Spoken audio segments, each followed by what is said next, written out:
You are going to listen to a talk about library system. First, you have some time to look at questions 1 to 4.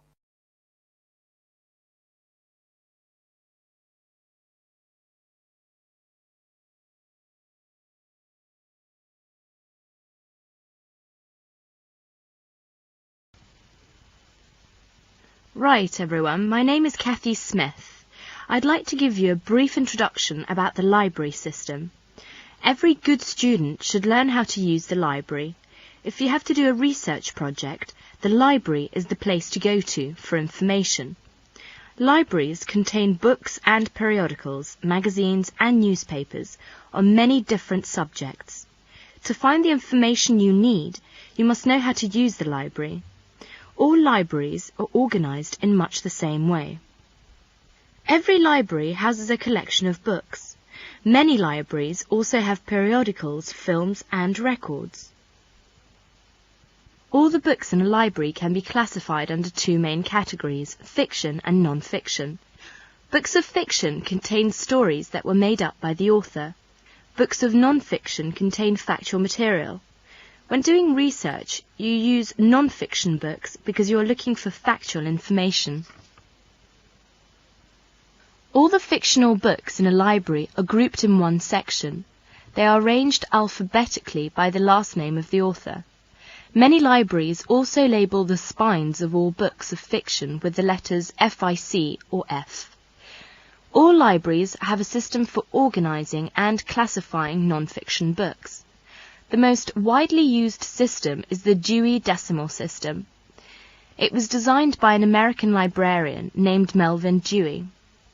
It is called a decimal system because it divides all non-fiction books into 10 major categories.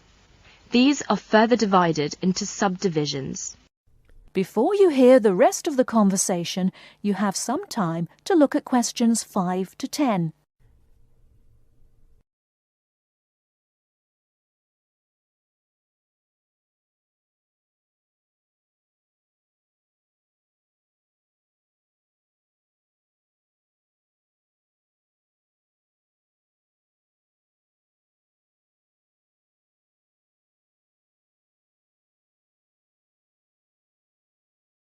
Now listen and answer questions 5 to 10. For example, all science books are numbered from 500 through 599. Each different field of science has a number within the 500 category. For example, astronomy is 520 and chemistry is 540. The Dewey Decimal System provides a category for every type of non-fiction book. The best way to locate a book in the library is to use the card catalogue. The card catalogue is an index of all the books in the library. Information about a book is listed on cards. All the cards are filed alphabetically and stored in drawers in large cabinets. The card catalogue can help you locate a particular book, a book on a certain subject, or a book by a particular author. In the card catalogue, each book has 3 cards, an author card, a title card and a subject card. The author card is alphabetized under the author's name. The title card is filed alphabetically according to the title of the book. The subject card is filed alphabetically under the name of the subject of the book. In many university libraries, they use their own Biblitus cataloguing system or the microfiche system. Both of them list publications under author and title, and both are very easy to use. Now let us see the reference books. We all know that reference books make up an important part of a library's non-fiction books collection. They contain facts and information about any subject you can think of. Reference books are not meant to be read from cover to cover. You should use them when you want important facts and information about a particular subject. Let's see some major types of reference books. First, dictionaries. Dictionaries are books that list and give the meanings of the words in a language. They also give the pronunciation of words in a dictionary which are listed alphabetically. Second is encyclopedias. Encyclopedias are reference books that provide factual information about people, events, places and subjects of lasting interest. Each article is written by a specialist on the topic being discussed. An encyclopedia usually consists of a number of books arranged in a set. The volumes are arranged in alphabetical order according to the topic of each article. Letters are stamped on the spine of each volume to indicate the alphabetical rang of the topics in each volume. For instance, if you wanted to find information about the moon, you would look in volume 8 of the encyclopedia pictured here. Next is atlases. An atlas is a book of maps. It may contain many different kinds of maps. The maps in an atlas are often arranged alphabetically by country or continent.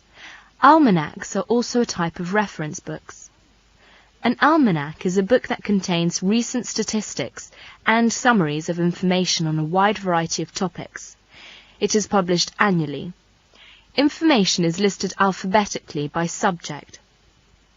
Indexes are alphabetical lists of names, titles and subjects that tell where information about each can be found in other publications. For example, the Reader's Guide to Periodical Literature can help you find magazine articles that have been published about a particular subject. It will give you the names of publications that have carried articles about the subject, the dates and volume numbers of the particular issue in which the articles appeared. You should be aware that reference books may not be taken out of the library under any circumstances. They are used only in the library. That is the end of part 1. You now have half a minute to check your answers.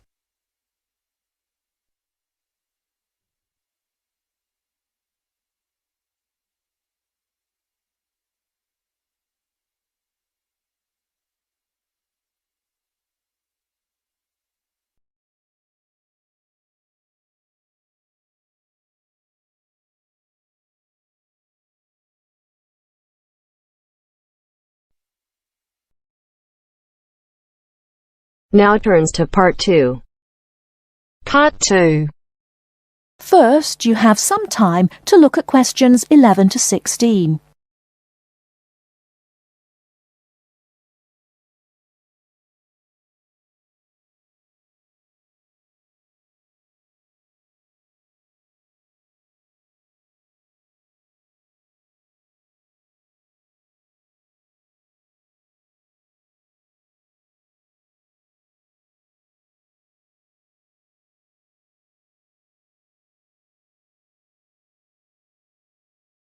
Now, listen carefully and answer questions 11 to 16. Hello, Sue. Fancy meeting you here. It is Sue Johnson, isn't it? Oh, hi, Jill. Must be ages since we've seen each other. What a surprise. How are you? Yes, well, I'm fine. I just got back from 2 years teaching in Hong Kong, actually. Oh, I thought you'd gone into computing or nursing. No, I ended up being a teacher after all. And how about you? Oh, fine. Things are going quite well, in fact. So, what have you been up to over the last 3 years? Working, studying, you know, the usual things. Oh, and I got married last year. Congratulations. Anyone I know? Yeah, you might remember him from our college days. Do you remember Jerry? Jerry Fox? Jerry? Was he the one with the dark hair and beard? No, that was Sam. No, Jerry's got blonde hair and glasses. He's pretty tall. Well, we got married, finally. Great. And where did the wedding take place? Was it here in London? No, in the end, we decided to get married in Scotland. Jerry's parents lived there, so we were married in the small village church with the mountains in the background. Fabulous. Have you got any pictures? Well, funny you should ask. I have actually got a couple here. They're a bit battered because I've been carrying them around in my bag. Oh, never mind. Let's have a look. Oh, don't you look wonderful? Who are those people behind you? Oh, that's my older sister, Clara. Oh, she looks like you. Do you think so? Everyone says that, but we can't see it. Is she married now? Yes, and she's got 3 children, a girl and twin boys as well. Wow, imagine having twins. Look, why don't we have dinner together and catch up on a few things? Would you like to come over one evening? Oh, that would be lovely. What about next Friday evening? Fine. What time? Shall I come over about 8 o'clock? Oh, come about 7:30. I'm usually home around 6:30, so that'd give me plenty of time to get dinner ready. Oh, fine. And, one last thing. Where do you live? What's the address? Oh, good thinking. Here's my card. The address is on the back. We've got a flat in an old house. We live on the 3rd floor of a large old house.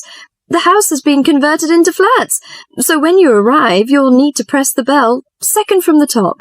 The bell second from the top. Okay? There's a little intercom arrangement, so I can let you in. Right. Okay. See you on Friday, then.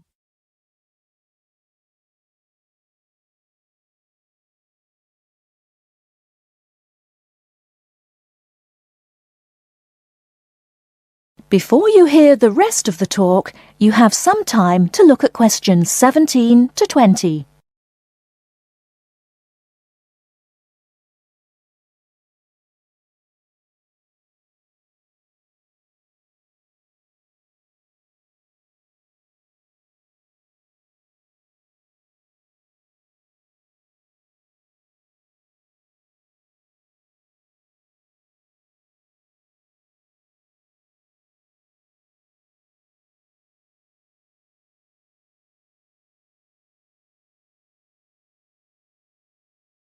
Now listen and answer questions 17 to 20. Welcome, Jill. This is my husband, Jerry. Jerry, this is Jill. Hi, Jill. Nice to meet you. Hi, Jerry. Well, let's come in and take a seat. Sue told me that you've just returned from Hong Kong. Was it a pleasant trip? What kind of city is it? Oh, well, Hong Kong enjoys a reputation for the flourishing business. It has a population of around 6.6 million. Much larger than that of Sydney, right? Sydney has a population of 4 million, I think. Yes. Did you enjoy staying there? Well, being a metropolis has advantages. You get the latest films and music. There's always something going on, and there's such a wide variety of different people and cultures that it's difficult to get bored. Of course, all this has its downside. The cost of living is very expensive, and most people cannot afford to go out very often. So although the entertainment is available, you have to have a lot of money to enjoy it. Another problem is, like most big cities, there's a lot of crime. What about the weather? I suppose that it gets a lot of rain. Not always. In summer it's humid, but it's cool and dry in winter. The average temperature in June and July is about 91 degrees Fahrenheit. Hotter than here. The best seasons are spring and autumn. They are mild and agreeable. Is there anything you particularly miss of staying there? Yes, the tasty local food is to my liking, especially the seafood. Hong Kong also enjoys the fame of a paradise for shopping. But I'm not very keen on that, you know. I suppose it must be your favourite. Most shopping malls in Hong Kong have longer opening hours than those in Sydney. Some are even open the whole night during the Christmas holidays. Oh, it sounds lovely. I hope I have a chance to travel there. And I can be your tour guide. Yes, that's great.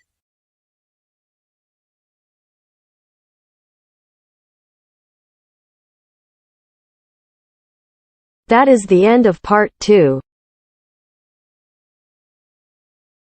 You now have half a minute to check your answers.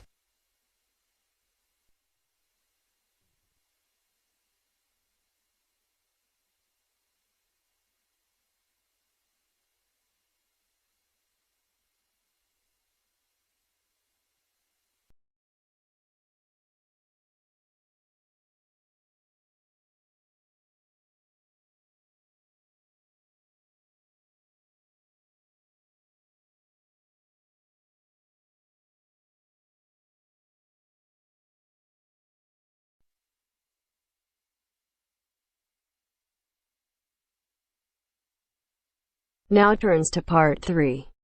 Part 3. You will hear a conversation between Caesar and a welfare officer. As you listen, answer questions 11 to 20. First, you have some time to look at questions 21 to 26.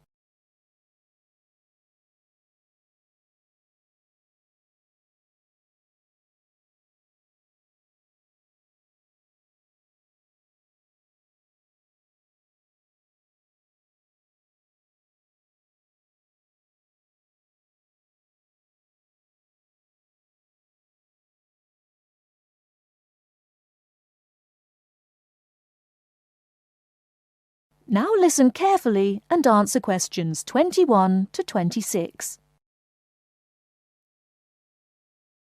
Good afternoon. My name's Cesar Bautisto. Hello, I'm Wendy, one of the welfare officers. Can I help you? Yes, I have to move out of my accommodation in 2 weeks, and I can't find anywhere else to live. Okay, I'll need to know some details about your current situation. I'm an overseas student from the Philippines. The college gave me a temporary room for 1 month. I can't find anywhere else, and I have no money. Have you told the college about your position, or asked them to let you stay longer in your accommodation? No, not yet. I didn't think that would be possible. Well, we can contact the accommodation service on your behalf to see if they'll let you stay a little longer, until you can find an alternative. Thank you. But I'm not sure that I can find another place, as they all ask for money before moving in, and I don't have any.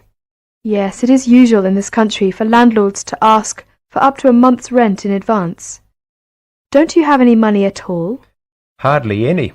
I'm waiting for my grant cheque to be sent from the Philippines at the moment. It should have been here for me to collect when I arrived in Britain, but it seems to have been lost.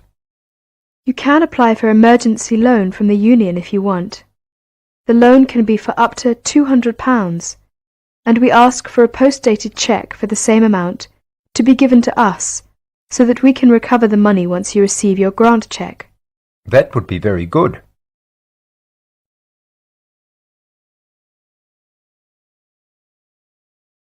Before you hear the rest of the talk, you have some time to look at questions 27 to 30.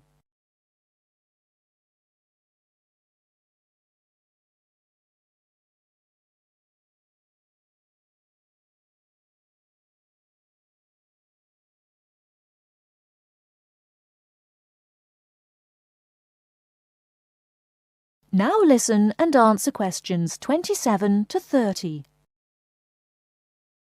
I'll apply, but I'm still worried about how to find new accommodation. As I said earlier, we can ask the college to extend the time you're allowed to stay in your present accommodation. They may refuse, of course. Then what will happen? If the worst comes to the worst, the union may be able to provide some very short-term emergency accommodation. If you want me to, I'll contact 1 or 2 of the addresses on the notice board and arrange for you to visit them. But what if they ask me for the rent in advance?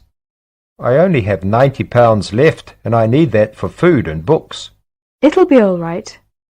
By the time they actually need the money, we'll have your emergency loan ready. Just fill in this application form and write me a cheque for £200, please, payable to the student union. Right, I'll do that. Thank you very much for your help. I'm feeling more optimistic now.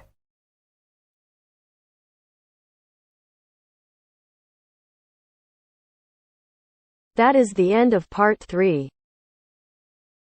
You now have half a minute to check your answers.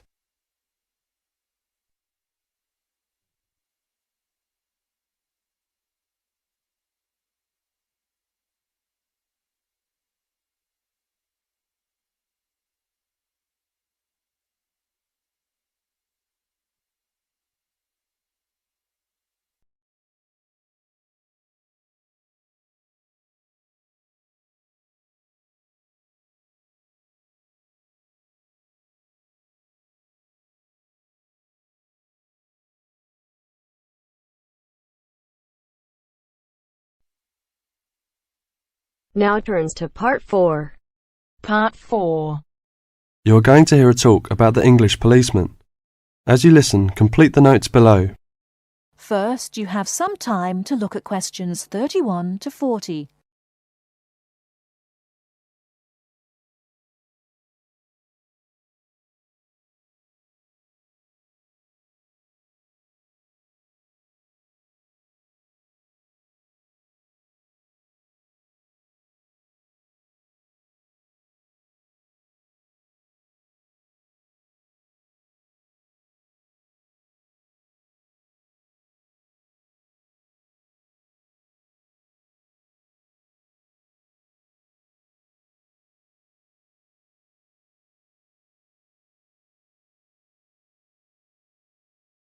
Now listen carefully and answer questions 31 to 40.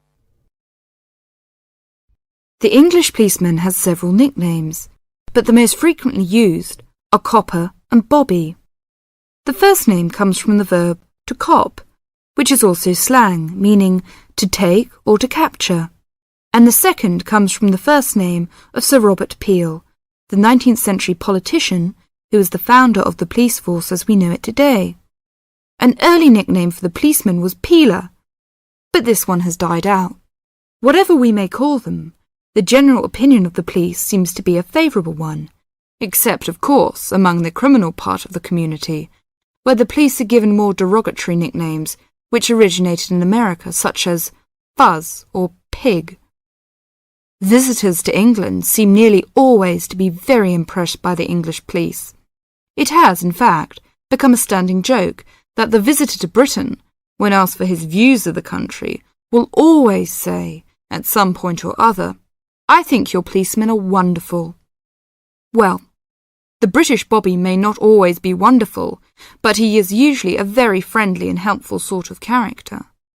A music hall song of some years ago was called, "If you want to know the time, ask a policeman." Nowadays, most people own watches, but they still seem to find plenty of other questions to ask the policeman. In London, the policemen spend so much of their time directing visitors about the city that one wonders how they ever find time to do anything else. Two things are immediately noticeable to the stranger when he sees an English policeman for the first time. The first is that he does not carry a pistol, and the second is that he wears a very distinctive type of headgear, the policeman's helmet. His helmet, together with his height, enables an English policeman to be seen from a considerable distance, a fact that is not without its usefulness. From time to time it is suggested that the policeman should be given a pistol, and that his helmet should be taken from him. But both these suggestions are resisted by the majority of the public and the police themselves. However, the police have not resisted all changes. Radios, police cars, and even helicopters give them greater mobility now. The policeman's lot is not an enviable one, even in a country which prides itself on being reasonably law-abiding. But, on the whole, the English policeman fulfills his often thankless task with courtesy and good humour, and with an understanding of the fundamental fact that the police are the country's servants, and not its masters. That is the end of Part 4. You now have half a minute to check your answers.